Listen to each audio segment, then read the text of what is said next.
எல்லாருக்கும் வணக்கங்க. 2026 முதல் சூரிய கிரகணம் வந்து பார்த்திங்கன்னா பிப்ரவரி 17ஆம் தேதி, அதாவது நாளைக்கு வருதுங்க. நாளைக்கு பார்த்திங்கன்னா சூரிய கிரகணம் எப்போ இருந்து வருது அப்படின்னா சாயங்காலம் 3:26லேருந்து 7:57 வரைக்குமே பார்த்திங்கன்னா இந்த சூரிய கிரகணம் அப்படிங்கிறது இருக்குது.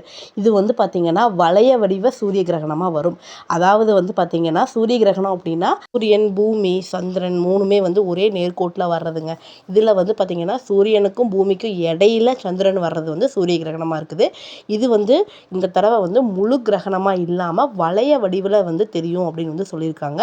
அதுவும் இந்தியாவில் தெரியாது, மற்ற நாடுகளில் தெரியும், இந்தியாவில் தெரியாது அப்படிங்கிற மாதிரி சொல்லியிருக்கிறாங்க.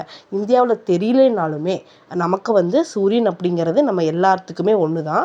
சாயந்தரம் 3:26லேருந்து 7:57 வரைக்குமே இந்த குறைஞ்ச 4 மணி நேரம் இது இருக்குது. இல்லை 5:42 கொஞ்சம் உச்சமாகும் அப்படிங்கிற மாதிரி சொல்லியிருக்கிறாங்க. கிரகண நேரத்தில் பார்த்திங்கன்னா முடிஞ்ச வரைக்கும் வெளியில் போகிறத தவிர்த்துக்கிறது அப்படிங்கிறது எல்லாருக்குமே நல்ல விஷயம்தான். நம்ம நாட்டில் அது டைரெக்டாக தெரியாது அப்படிங்கிறது, டைரெக்டாக கதிர்வீச்சு டைரெக்டாக வராது அப்படிங்கிற ஒரு விஷயம் இருந்தாலுமே நம்ம கொஞ்சம் பாதுகாப்பாக இருந்துக்கலாங்க.